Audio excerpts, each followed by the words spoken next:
கிறிஸ்துவுக்குள் பிரியமான உங்கள் ஒவ்வொருவரையும் நான் இயேசுவின் நாமத்தில் வாழ்த்துகிறேன், வரவேற்கிறேன்.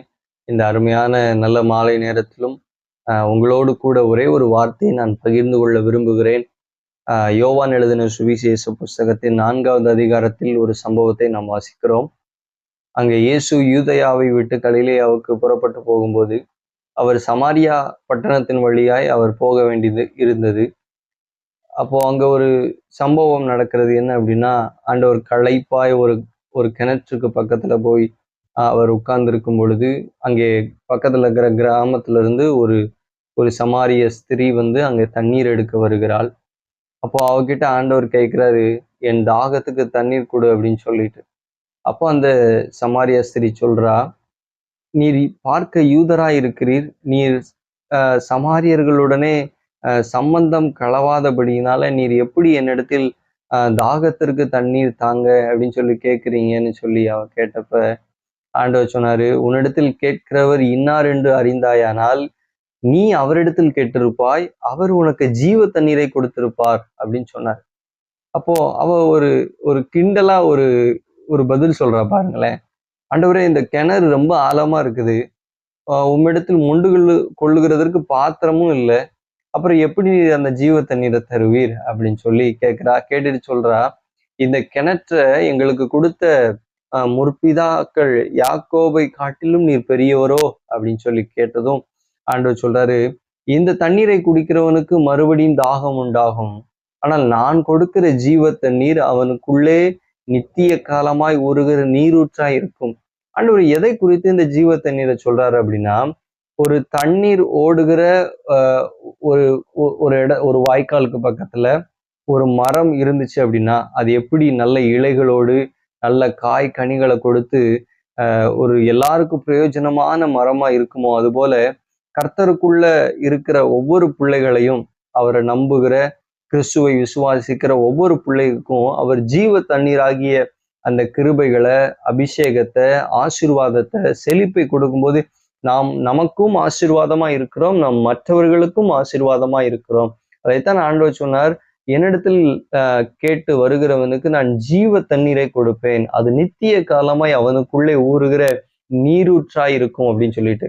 அப்ப அந்த ஸ்திரீ சொல்லுகிறாள், ஆண்டவரே, நான் ரொம்ப தூரம் கிராமத்துல இருந்து தண்ணீர் எடுக்க வர்றேன், இனி எனக்கு தண்ணி தாகம் எடுக்காதபடிக்கு, நான் திருப்பி இங்க தண்ணி மொண்டு கொள்ள வராதபடிக்கு எனக்கு அந்த ஜீவ தண்ணீரை கொடுங்க அப்படின்னு சொல்லி அவ மறுபடியும் ஆண்டவரை ஒரு ஒரு கிண்டலா பேசுகிற, அவரை சோதித்து பார்க்கிற மாதிரியே அவள் அந்த பதிலை சொல்லுகிறாள். அப்போ ஆண்டவர் சொன்னாரு, உன் புருஷனை நீ கூட்டுட்டு வா அப்படின்னு சொல்லி சொன்னப்ப அவ சொல்றா, ஆண்டவரே, எனக்கு புருஷன் இல்லை அப்படின்னு சொல்லிட்டு. அப்போ ஆண்டவர் சொல்றாரு, உனக்கு புருஷன் இல்லைன்னு நீ சொன்னது சரிதான், உனக்கு இதுக்கு முன்னாடி 5 புருஷர்கள் இருந்தாங்க, இப்போ இருக்கிறவனும் உன்னுடைய புருஷன் இல்லை அப்படின்னு சொல்லி. அப்போ அவளுக்கு ஒரு பெரிய ஆச்சரியம். என்னன்னா, என் தனிப்பட்ட வாழ்க்கையில இருந்த ஒரு ஒரு ரகசியம் ஒருவேளை என் பக்கத்து வீட்டுல ஒருவேளை என் கிராமத்துல இருக்கிறவங்களுக்கு தெரிந்திருக்கலாம். ஆனால் ஒரு யூதரா இருக்கிற எங்கோ ஒருவர் என்னை குறித்த காரியத்தை சொல்றாரு அப்படின்னு சொன்னோன்னையும், நீர் ஒரு தீர்க்கதரிசி அப்படின்னு சொல்றான். அதுக்கப்புறம் ஆண்டவர் அவளுக்கு நிறைய விஷயங்களை கற்றுக் கொடுக்கிறாரு. எங்க ஆராதிக்கணும், எப்படி ஆராதிக்கணும் அப்படின்னு சொல்லிட்டு இருக்கும்போது அவ சொல்றா, உண்மைதான், கிறிஸ்து என்கிற மேசியான்னு ஒருத்தர் வருவாரு, அவர் நமக்கு எல்லாவற்றையும் போதிப்பாரு அப்படின்னு சொல்லி சொன்ன உடனே ஆண்டவர் சொல்றாரு, உன்னோடு பேசி கொண்டிருக்கிற நான் தான் அவர் அப்படின்னு சொன்ன உடனே அவளுக்கு ரொம்ப சந்தோஷம். நம்ம கிறிஸ்துவை பார்த்திருக்கிறோம், இந்த உலகத்தின் இரட்சகராகிய இயேசு கிட்டதான் நம்ம இவ்வளவு நேரம் பேசிட்டு இருக்கோங்கிற சந்தோஷத்துல கிராமத்துக்குள்ள போய் எல்லாருக்கிட்டையும் சொல்றா, என்னுடைய அந்தரங்கங்களை குறித்து ஒருவர் சொன்னார், அவர் கிறிஸ்து அப்படின்னு சொல்லி, வாங்க அவரை பார்க்கலாம்னு சொல்லி அந்த கிராமத்தை இயேசுவினிடத்துல கூட்டி கொண்டு வருகிறாள்.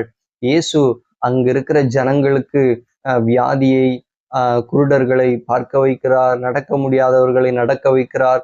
அந்த ஜனங்களுக்கு ஆண்டவருடைய வசனத்தை குறித்து போதித்து 2 நாட்கள் அவரோடு கூட தங்கியிருந்தார். ஆகவே பாருங்க, அதற்கு பின்பதாய் இன்னொரு சம்பவம் நடக்கிறது.